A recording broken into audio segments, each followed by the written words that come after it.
Hello everyone, welcome to our Pole Fit Dubai podcast, and I'm your host Vlada, and today we're shooting our episode number 3, and our guest is our beloved instructor Ariadna.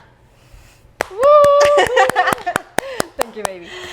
Thank you so much for joining in today. Thank Are you you. okay? I am okay. How are you? I'm very good. Thank you so much. I'm really excited to know about your journey. Ariadna is our aerial instructor, and she teaches mostly everything in the air. Yeah. But if needed something on the ground, I can help. stretching and conditioning as well. Ariadna, I have lots of questions for you, and the first one is, I'm ready. please tell us how your aerial journey began. Okay, so it began 15 years ago, Wow. long time ago. time. It began in my city, Cuernavaca, Mexico, very close to Mexico City. And I was looking for aerials already for a year, but I couldn't find it in my city. It was just happening in Mexico City. So I was young and I was not brave enough to go to the big city to go for classes by myself. So I kind of just gave up on the idea until one day I found in a beautiful old building people hanging and doing things, and then I just went in. I stayed the whole class watching them. I was like just impressed about what they can do, and it was like such a beautiful, I don't know, I didn't even know it was a sport, an art. I didn't understand what was going on there, but yeah, it just hooked me. And the instructor, Alan, he came at the end of the class and he's like, okay, I can see you're very interested. You would like to join? Yes. And I was like, yes, of course. And I joined next weekend. And after that, I didn't stop. Wow. I just kept going, yeah. This is a journey of 15 years. Yes. Wow. Every weekend, amazing. Saturday and Sunday, I was there practicing. And So you were traveling? no, that was in my city. It was in your city? Yeah, the first approach, it was in my city. Yeah, and after 2 years, I started to go to Mexico City finally. I see. Yeah. So then you got a little bit more courage. Yes, and then to yes, I was a bit rebellious because my parents were afraid, you know, like these Really? ideas of, no, they will rob you in Mexico City, you don't know how to move in the city. Young girl Yes, going there, yes, of course, terrifying. Yes, but I still went for it, and it was the best decision also because in my city in Cuernavaca, I started with silks.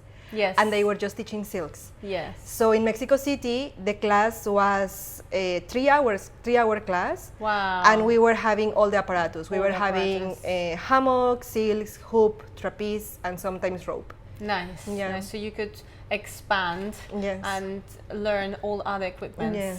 Wow, Yes. beautiful. Also doing duos. Nice. Yes. What do you think it is that drew you to aerials and that made you go there Yeah. all the time and also travel to another city? Yeah.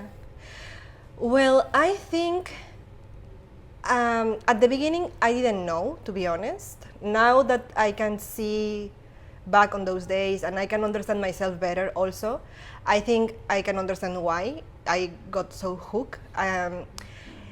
The sensation of safety is something I was looking for, and it was something like I was really needing. And I think aerials gives you this sensation of your safety is on your hands, right? Like you are there taking care of yourself, like focus in You're in control. Yes, you're in control. Yeah. So I think that's something that hooked me a lot. Also facing fears. I think that aerials face you a lot with the sensation of, you know, like being high or doing tricks that you are not sure how your body is going to behave. Like there is a lot of uncertainty when you are learning new things. And I think learning how to face fear, it was something I also wanted to incorporate in myself. And aerials gave me that from the beginning. You know, I remember I was fit already because I used to dance before doing aerials. So I was able to climb all the way up. And I remember in my first class, I went up, they showed me the technique, but they didn't expect that I will climb all the way up. So I was all the way up. It was like, I don't know, 6 And you didn't know how meters. to come down. Yes, I didn't know how to come down. And my teacher, he just got distracted or something. And then I am like, how does this work to come down? Yeah, it was like shocking at the beginning. But yeah, it felt safe somehow. And I think that's another important point that why I got very hooked. And also because I think I was also needing a lot of being in the present moment, and I find aerials is like an active meditation for me. So it's like an activity that involves all your senses. Your mind needs to be fully there for you to keep yourself safe, and for you to prepare whatever you are working on, like your breathing. You are very aware about your body sensations also. So I think that gives me like a lot of awareness of myself, and somehow it gave me like some kind of balance, like a feeling of being, like these feelings that how you call this meditation? I forgot the word. But yeah, like being present, basically, like that like the feeling of being present, being on the zone, you know, like when you zone out, and suddenly you don't feel the time passing anymore. That was something that that's why all the aerial classes, they feel like it's been an hour, but then it feels like it's been like 15 minutes, right? They finish too fast. Yes, exactly. Yeah, you zoom out in a way that is beautiful, right? It's beautiful just to know how present you were, that you were not even feeling the time passing by. Exactly. Yeah. Well, beautiful. Thank you so much for sharing that. And as I understand that you soon started teaching. Yes, 2 years after I started Silks, I started to feel curious about sharing the art, and I was not living in Cuernavaca. I was living in another city, like maybe studying, 40 right? minutes. Excuse me? Studying. Or you were studying? I was living in another city, and I was studying in Cuernavaca. Also, my university was in Cuernavaca. I see. Yes, because I started my university studies when I started aerials. So I started both at the same time, and they were both in Cuernavaca. Yeah, but I was living in another city. I see. That was like maybe 40 minutes far from Cuernavaca. So in my city, my parents' city is like a town-ish city, you know. There were nothing besides football and basketball for kids, right? Like that's the only thing you can find. So I was curious about bringing the art and like aerials for the kids there. Of course. And I found like, you know, like when you start to do aerials, you start to look up all the time to see the possibilities, right? Like where you can hang. So I found this place. It was like this governmental whatever building, and it was like beside the kiosk, the church, and this place on the side. So it was really in the center of this town. So they had like this open area where they sometimes put market or they do events or whatever, but the ceiling was perfect for aerials. They have like these big beams, and it was like, it looks safe. So I went and I asked if they were interested, and they told me yes, for free actually. They didn't charge me anything. So I was charging very, very little for my kids in that time. And I didn't have, I mean, I printed my flyer, you know, I hang it there. I came the first day expecting someone, no one. No one. And you know, I already did some, but by that time I already did some kind of showcase, like some kind of performance. And sometimes they were outdoors. There are always people, right? Like people passing by, they stop and they look. Here, not even that. You know, it was like if I am not existing there, like no one were interested at all. But I was going every day at the time of my class, showing up, training for myself. I got one student, and I stayed with this girl for 3 months. It was just me and her. Wow. And later on, slowly, people started to come, and mostly kids. So I end up with 17 kids at some point. 17 kids. Yes. Guys, can you just notice how at the beginning she's so passionate, she believes in what she does, and the fact that there was no one never stopped her. Yeah. And you were so persuasive, and you still kept coming, kept showing up even for yourself, and then just with one student for 3 months that then grew into a full community. Yes. Incredible. And I had a waiting list after that. I had like a waiting list of 20 kids more that were waiting to join the classes. Amazing. But I was not able to open more time because my studies and my practice, I never stopped practice either.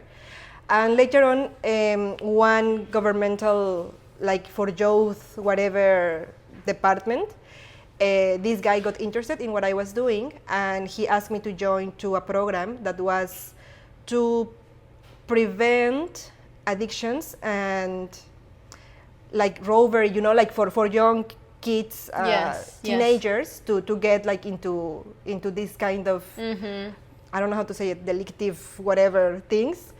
I think I should not say drugs in the video. I hope you can.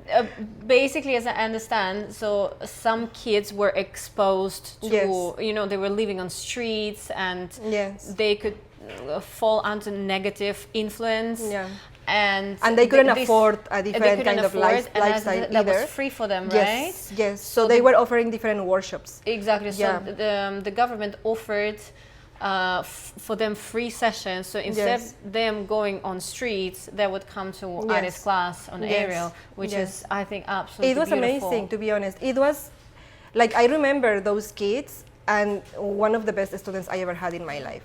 For me, it was wonderful to see the shift in their behavior and how the self-esteem grows after the practice and after holding the practice for a period of time. And I think that was great. And there's a big chance for them growing into, you know, healthy, stable because humans rather than going into like robbery and exactly. And believing that you're capable to do things that you never imagined you can. Like, I think that's very powerful thing to believe in yourself. Amazing. Yeah. Well, that was a great job done there. Yeah, it was wonderful. Yeah, it was beautiful. So what was the next step? Well, wasn't it you're opening your own studio? Yes, I opened my own studio. I had my best friend, I consider her my sister. She invited me to teach in her place first, and she had like this big tree, because I was just teaching kids on the weekends. So my university was very close to her place. So I had like time after my classes. Exactly. Yes. And was it the same city? Yes. Yeah, very near my university. And I was going to visit her almost all the time. So she told me one day, like, what if you hang a silk here and you teach after you finish your classes? And I was like, yeah, sure. I did flyers, and that one filled up very quick. I had like 8 people after that. I actually had teachers from my university taking classes with me later on. It was very fun to have my teachers taking my classes later. And after that, we discovered that, okay, we just have one silk for 8 people. Like, and she came and she told me one day, like, hey, what if we open a place? Let's scout like houses with a good jar that maybe we can do put an instructor there. You will be interested. We can collaborate. We can grow this together. And I didn't thought about it in that time. You know, it was not in my plans. It was not in my head. But she believed in what I can deliver to people. She believed in the project also, and she saw like this possibility to grow in the city. So we went for it. We went for it, and it was beautiful. It was one of the most bright and loving seasons of my life. Wow. Yeah, we create a beautiful community. It's a lot of work, as you know, having your own place. Yeah, it's a lot of work. Yeah, you need like a solid team around you, having a good network. And I stopped going to Mexico City at the beginning of the project because it was requiring so much of my time and my energy that I stopped going to Mexico City. And in Mexico City, I was not just doing practice. Like, I was also being part of plays, you know, like theater plays that were combining like aerials and circus and theater, and I couldn't take care of all of these things. Otherwise it's too much. Exactly, yeah, rehearsals, exactly, yeah. So I stopped for a while, but yeah, Cecile was my baby in that time. Yeah. Oh, beautiful. Yes. Can I just ask you, what was your studies? I study visual and plastic arts. Interesting. Yeah. May I ask you, how did your parents react when you started teaching aerials? Yeah. Well, and, artists, yeah, like arts in general. And yeah, how did they allow you to go to arts in the first place? Yes. Well, it was not easy for them, definitely, especially my dad. when I started arts, he was very worried. He was like, no, you will die. To say at least, yeah. No one will pay you for anything. What you will do for life, for earning, like money and all. But I didn't care, to be honest. I am quite rebellious person also, so I was like, I will be fine. Don't worry, right? I was not worried about any of these things either. And my mom was more supportive, but still, like, I can feel like she has her doubts also, like she's not like completely believing in me, but she's more supportive than my dad. But they never really oblige me to do anything, like my dad was a bit tough in how he's sharing his thoughts and how persistent he was about convincing me to do something else. But at the end of the day, he supported me fully. Yeah. And later on, when I started to do aerials, for them it was just a hobby, because I am just doing it on the weekends, right? And she's just doing some sports. Yeah, right? Yeah, exactly. But then I remember they went for my first showcase, and they were very worried, because of course you are seeing your daughter like hanging and doing things and doing drops, like you are not sure about how good is she in holding herself. My mom there. Still, every time she's like, yes. oh my god. Yes. So I think that was the difficult part for them. But the second difficult part, it was when I started to go to Mexico City. But later on, I discovered, like, I know how to move, like, I am not stupid, like, I can survive also. And they started to raised a very confident guy. Yeah. to gain confidence in I can handle it, right? And when I started to teach my kids, they were very supportive, because neither me or them saw that this can become a career, like, I never thought this can be my work. It's something that happened in a natural way, in a way that I didn't expect it. It's like if life just took me through a path that was given, somehow. And I am very grateful for it, because I really feel I never really, I feel like I never work, like yes, this pain towards working and doing things. Like, for me, it's been a blessing, because I really enjoy what I do. We're very lucky. Yes, definitely. Yeah. And I think like it was difficult for them, but later on they started to see that, okay, she's opening a studio, she's having students, she can pay the rent for a full house, like, it seems like she's good, Okay, she's okay. And I never work like for my university studies. I never did anything related with arts or plastic arts or photography. Yeah, everything was aerials. Like, aerials started to become like my first way of income, and so far still the But same. you still finished your studies? Yeah, I finished my studies. I just skipped the last bit of the procedure to get my title. Like, I finished all my studies, but anyways, long story short, I got into depression, like difficult things happened later on, and I didn't finish the procedure to get my paper, but I did finish my studies. Yeah. Well, I also I finished and I got it, but never used it ever in my life. I have never used it either. Like, everyone was telling me, like, no, you should go for the paper. It's the most important thing, And I tried later on, years after I came back to the university, and like, everything was, but things just happened around again, and fortunately I have never needed either, so. Well, beautiful. So what happened next? I know that there was a great experience and owning your studio, but I know after that you had a little bit of a turning point, right? Can you share us some more information? Well, work started to get very heavy. I started to feel like I am losing myself in all the responsibilities that having a studio is. It's like taking care of a baby. I mean, maybe not that much, but a little bit close to that. At least that was my perception. No, of course. Yeah, it takes a lot of time. So the managing, the administration, everything that takes a lot of energy and effort. Yeah, everything. And then not as much left for your own, training, for your own growth. Yes, definitely. So I started to reschedule my schedule to go to Mexico City, and I started to practice for myself again. And that kind of gave me a boost of energy. But I couldn't manage. I couldn't manage. It was too much. It was university, and it was the studio, and starting to go to aerials, and I started to go to different hobbies. Also, in that time, I was having a relationship in that time also that was falling apart. So, a lot of difficulties around. So I decided to close the studio. I sat with myself to ask like real and serious questions about, do I really want to compromise with this in my life? Like it lasted open 3 years. So during 3 years, I was fully committed to it. But later on, I was like, I want to travel. I want to explore the world. I don't want to get settled in the city. I want to see what else can be there. And I took the difficult decision to close the studio. Yeah. Wow. Yeah. And yeah, other difficulties happened right after that. Yeah. What happened? Well, my relationship finished, so I started to go to Mexico City in a more full time. I moved to Mexico City actually. I see.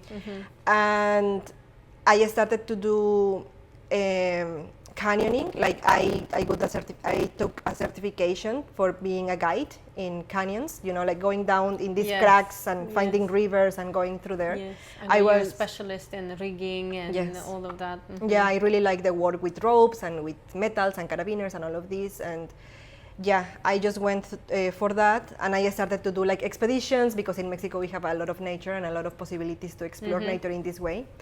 And I started to go to the mountain also. We have like quite high mountains, so I started to do also like exploring mountains in this way of going like 3 a.m., you know, camping in the base, like walking 16 hours, like carrying heavy backpacks. So I was feeling like on the peak. After I closed my studio, I have the time to do all of these other things, and it was like beautiful experience also. But I always had an arrhythmia. It was detected when I was like around 16 years old, but where the time passed, it started to get like more, it was like more often and more often. I was having it more often, and it was for longer periods of time. And always by resting, you know, it never happens to me like doing exercises or anything. It was like chatting. I think it was more like psychological, or it's like some sort of or it's an organic, like it's an organic issue. Like the heart has like this, like the heart works with electricity, right? Yes. So you have like, I had like a different cable that was doing a connection that was creating a loop of energy. So one part of my heart was palpitating very fast, because this loop of electricity was like creating the muscle to move. So when I had this, it was very difficult for me, like breathing, you know, and it was scary, because the sensation is like you get dizzy. Of course. And every time I started to get more and more present, until I had one episode that lasted for 1 hour. I was over 200 palpitations per minute, and it was crazy. I was going into a very tiny mountain 1st of January with my friends, and yeah, I reached the point that I couldn't move anymore. They had to carry me back to the car, and then driving a lot of time to find a doctor and a hospital. That must have been. Yeah, I thought so my heart will explode. Yeah, I was sure I am going to die, you know. The sensation was very, very difficult, and it was very scary.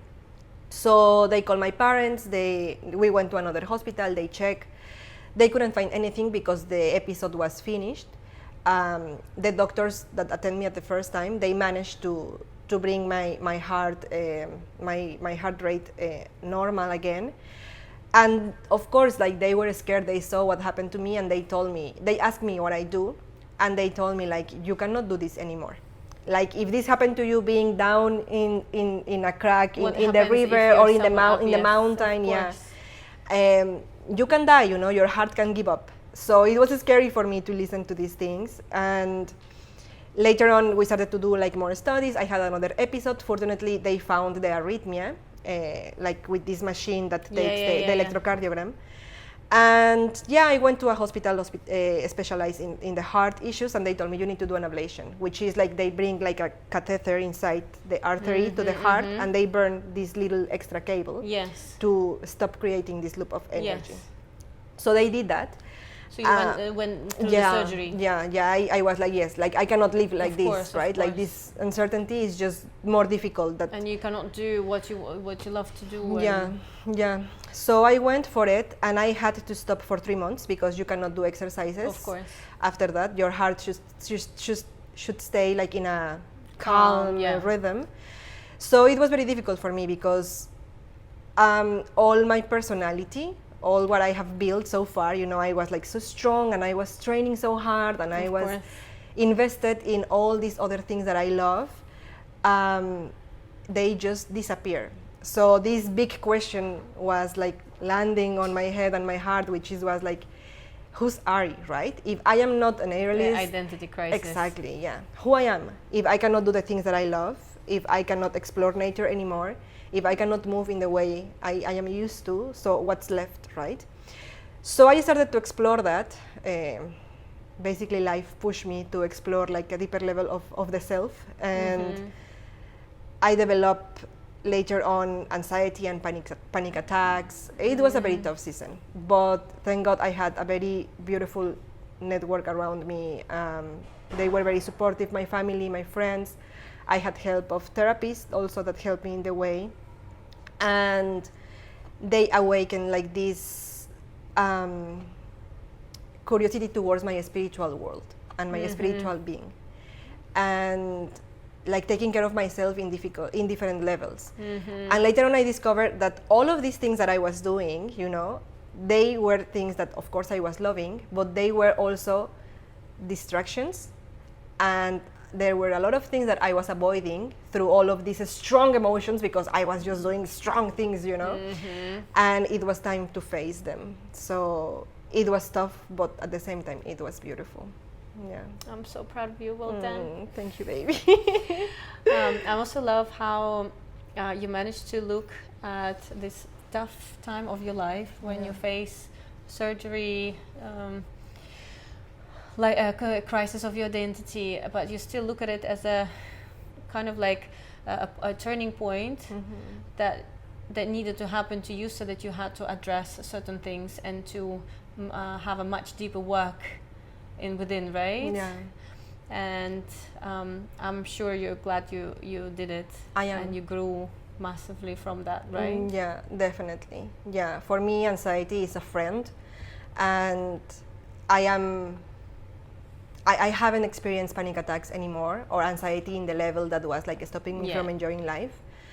And in the way I developed different tools that help me to deal with stress and with difficult thoughts, that now they are part of my daily life, you know, like my routines and my rituals that keep me sane and keep me together and keep me in this place that is truthful for myself and honor myself also. Yeah, that's beautiful. Yeah, thank you, baby. And so what was the next step? Isn't that how you came to Dubai? Yes, Dubai was the next step. Why Dubai? Well, again, it was not in the plan, of course. Yeah, it was all in God's plan. I never thought about Dubai, like to move to Dubai. It was not in my list of countries to visit at some point. But I had a boyfriend in that time, and he got a job here. So he invited me. He was like, okay, do you want to come with me? And let's see, maybe you can find something there. And I was like, okay, why not? And it was let's 2019, see. 2020, yeah? Yes. Yes, I arrived 1 week before the lockdown. Oh my God. Perfect timing. Perfect timing to come and get lost. Yes, but you know, everyone around were experiencing anxiety and difficulties, and I was like, I am okay, you know, like, let's breathe. I am prepared for this. You see, life prepares you to... Yeah, no, it was scary. It was scary though, yeah. And just a few months after, you joined Pole Fit Dubai, right? If I'm not mistaken. Yes, I think the city, I mean, my plan it was to stay in Dubai for 3 months at the beginning, explore the city and see like if there is anything here that I feel like connected with, so I can stay. So my plan was like stay in 3 months, scout, see, come back to Mexico, make the decision, and then move to Dubai. Like, for good, you know, it goes well, in case I feel connected to. But the first 3 months, the city was like there was no one, and it was completely closed. So I couldn't really experience the city. Everyone were telling me like, no, you need to wait more. You need to wait more. The city is not open yet. Like your experience about Dubai is not, of course, what it is, you know. So I was like, okay, let's wait a little bit more. But I need to start to work. So I started to look for places. Polfit was the first place I came and I looked for.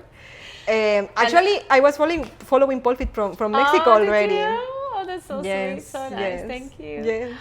Actually, when Ari came for the interview, I had an emergency.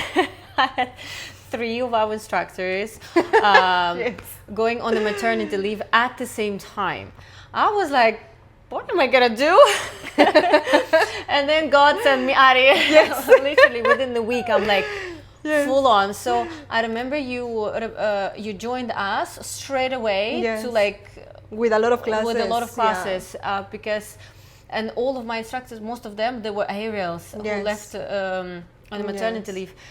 And I remember that was just God's help, God's present at the time. Yes. It was. How did teaching in Dubai feel for you? Yeah, I mean that was another adventure, to be honest. I remember you didn't speak English well that much, right? I remember and then I saw her when she was doing things. I was just like, she's a beautiful artist, but we can work on English. Yes, I remember like to join, you tested me, right? I gave you a class. Yes. And I remember I was giving you the warm-up and all, and I was like, now we move the fingers, and you're like, those are the toes. And I'm like, fingers on the foot. It was like, and I think we also did like I had experience when I had instructors joining me who are very, very talented, but they still needed some boost in English. We would sit down and like even write the words in English that my teachers would like remember and then learn, so that they can speak faster and explain. Because of course explanation, especially in aerials, is just when you're up in the air, you need to hear clear instructions. However, here also we have the problem is sometimes our students don't speak English either. And then we just have like this sign language, you know, this, touching the person, like moving the leg where you want. Exactly. I had so many times I would have students like barely speaking English. We would be like, okay, so what do we do? But I think the students also, they're quite supportive in this case, and they always help. Understand. Even in class, they even until now, sometimes I forget the word in English. They will be like, this one's like, yes, this is the one. Sometimes I forget the word in Russian as well. Same. Now it's a problem. Sometimes now my Spanish not found either. I don't know which one is better now, English or Russian or none. Average in both. You have like this one, the middle one. When you say few words in Russian, few words in English, it's a fusion, right? You're like, that's the new one. Yes. So English, I understand, was quite a stressful part. It was. Did you feel any difference between the style of teaching, like here towards Mexico, or like the community there? What was the difference? Well, in Mexico, sometimes you can find people from other parts of the world, but it's not common. It's very rare where you can find, like, we mostly work with Mexicans, right? Yes. So here, having so many cultures in the same place is an adventure, to be honest. Like, for me, it was very nutritive, like to see how people understand their body and movement, and how that gets reflected in the practice itself. In Mexico, I think aerials, like I think I was around this community that wants to get like very professional towards aerials.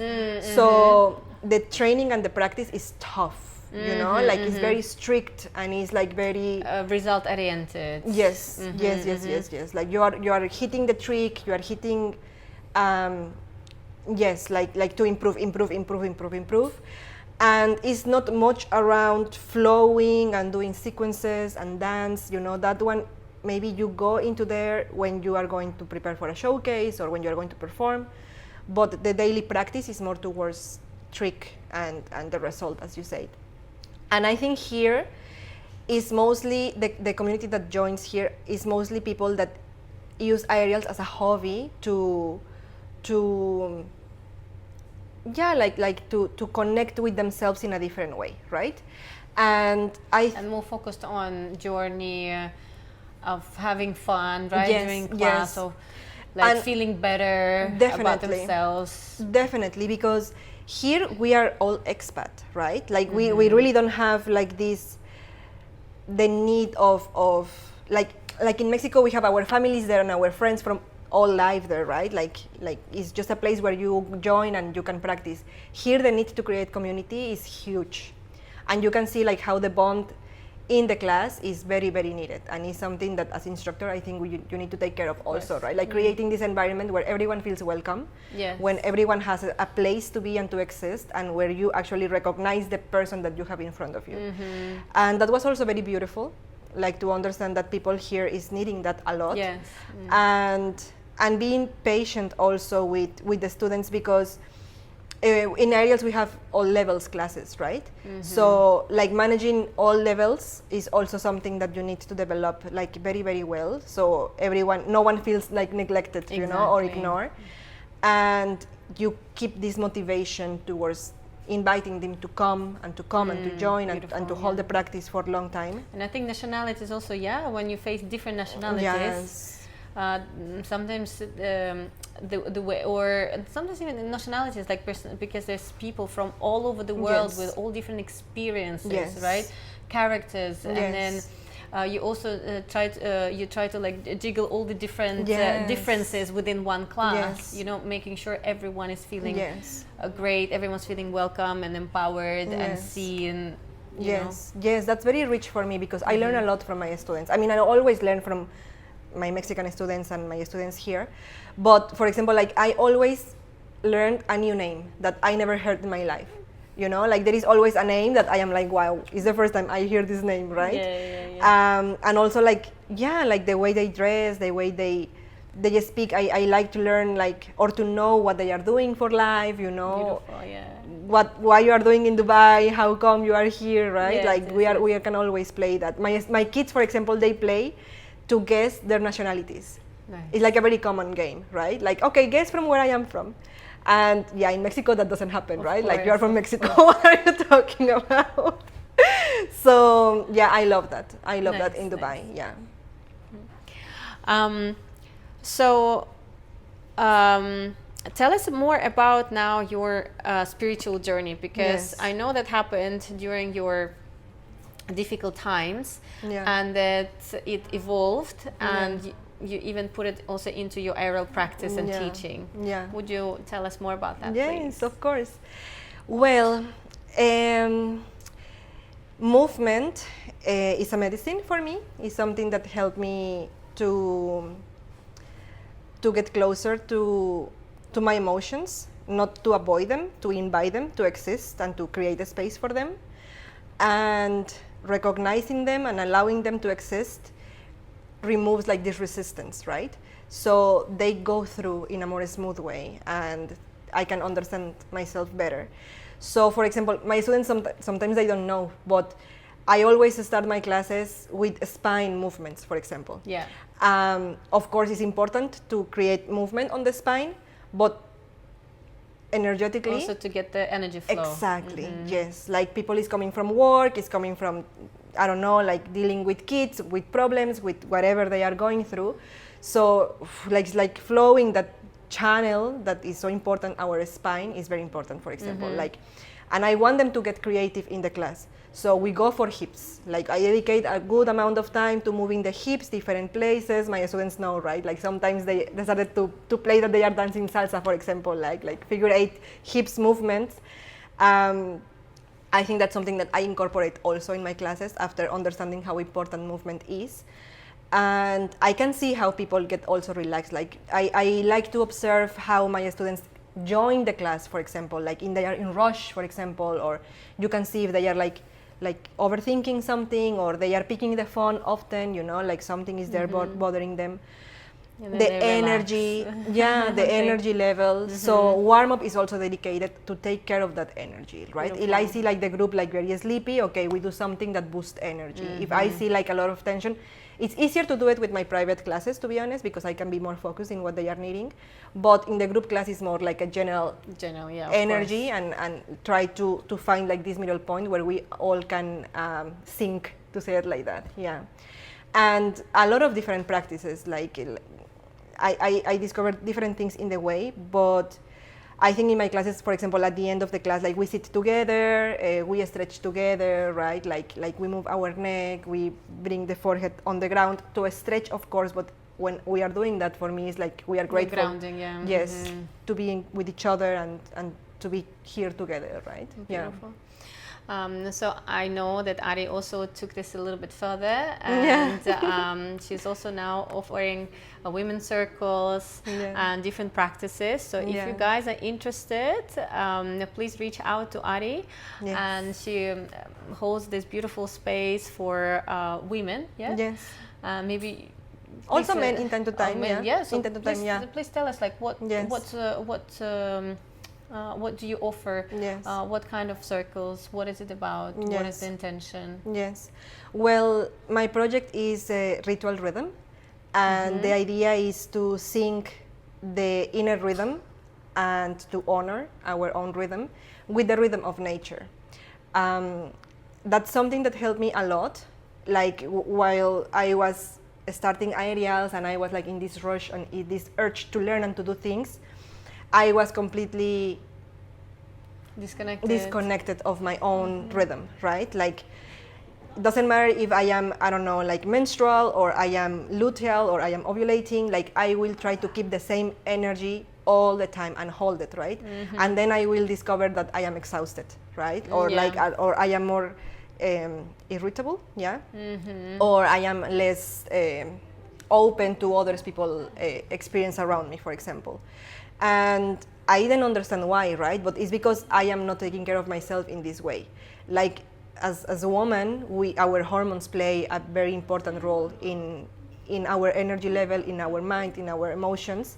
So taking care of that is very important. I did a course for menstrual therapy, and that's how I started actually, because I learned a lot about how beautiful and how magical is to have a womb, right? And all the power that as a woman we carry is something that no one teaches us. And when I discovered this, it was wonderful. It was a circle of women with different ages. Some of them were already in menopause, some others were very younger than me. So understanding the experience of all of them, their approach towards their blood, the approach towards the first approach with their own body, and it was just wonderful to see, because through generation it's changed, right? Also, and it was very healing for me to observe myself through that perspective. It was very, very healing. Later on, I started to do meditation. I got closer to Buddhism, and all of this practice. Like later on, I started to study women's circles more specifically women's circles. I studied that in Mexico. And the study of the elements, right? Like how elements work, and how the fire, the water, like how can they support the journey. And holding a space for others is something that helps me a lot and healed me a lot. And I found that, as I told you before, like Dubai is a place where we need to find our place, and we need to find where we belong, right? And sometimes as expats, we cannot find the places like to be and to be vulnerable and to speak about what we are going through. So I feel that that's very important, and that's very healing also. It was for me. So I want to offer these places for other people. So the rhythm ritual is to honor the seasons of nature also. I am offering circles for the equinoxes and the solstice, full moons, new moons, important shifts of energy in nature. So we can use that energy for ourselves also. Of course. Yeah, changing the seasons, ending cycles, being prepared and acknowledge what is finishing, and opening ourselves for what is beginning, create the space for whatever is new. And I do it also with birthdays, for example, like if someone wants to celebrate their birthday in this more aware and spiritual way, I help them to prepare themselves to create this. Yeah. Beautiful. Thank you. So if you got inspired, please check. Yes. It will be an honor for me. Check and join the next session. I'm sure you're gonna love it. Thanks. What would you say to a beginner who feels afraid or unsure if aerial art is for them? Okay, what I will say. Okay, first of all, try. Give it a chance, right? You cannot know if you never tried. So give yourself the chance to experience something new. When students join, I tell them, like, try everything. Try everything, try hoop, try silks, try straps, try pole, try stretch classes. Like, you never know what will hook you, right? Yes. So give yourself like this space to try. So first of all, yeah, that's what I will say. Like, give yourself the chance to experience something different. Yeah. And I'm sure it's going to be for you, to be honest. You can fit in some of the class, like something will be for you, yeah. Of course.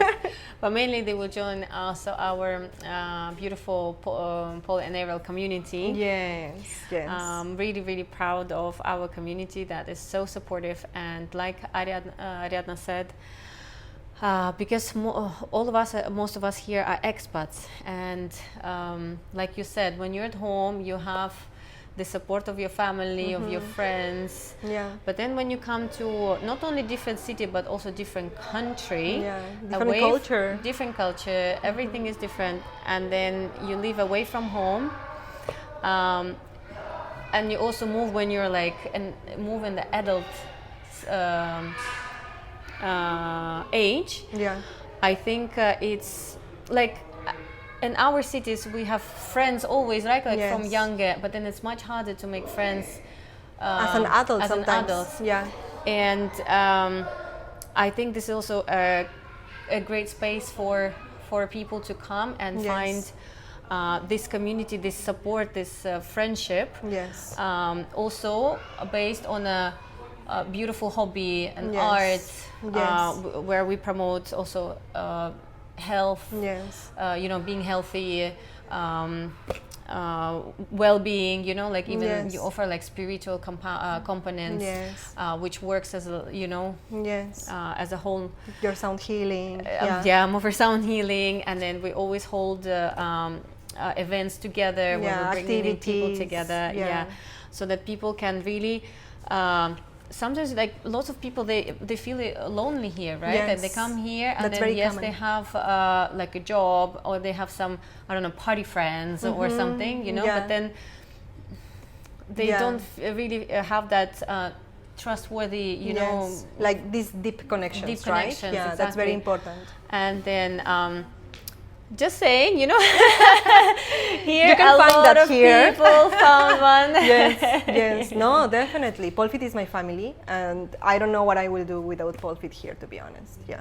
Thank you. I'm very grateful. Well, you are one of the reasons we have this community, and you put a lot of effort and value in it. So we really, really appreciate. Thank you, we really, of course, Thank you. love you to have as our instructor. Thank you. And well, this is pretty much all my questions to you. There's only you. one last question. Yeah. How many cats do you have? I have 4 cats. 4. Yes. Yes, Yes. for babies. She's very sweet. So she's also, you see, taking care of, I think that all of those are rescue cats. Yes, yeah? all of them. So she's Yeah. also taking care of rescue cats. This is Yes. one of also quite a big problem here, right? Yes, a lot of animals get surrendered. And Yeah. So very, very nice to see also this side of you helping them. Thank you, baby. Well, thank you so much, guys. Thank you. Thank you, Ari, first of all. Yes, thank you so much Thank you, my love. for Thank sharing you. your story. It's so inspiring and so beautiful, and to see how you found yourself through this journey and Yeah. evolved and brought so much into it, and then now offering people not only teaching Ariel, but also supporting them in their spiritual journey. Yeah. It's starting. Hopefully, you will grow. Yeah, But of course, thank of course. Thank you, my love. And thank you so much, everyone who watched us, who listened to us. If you have any feedback, if you have any comments, any questions, please do comment. We will have a look and we will answer your questions. You can also reach out to us through Instagram. Ari directly also on Instagram. And we hope to see you again for our next episode. So stay tuned. Thank you. Yeah.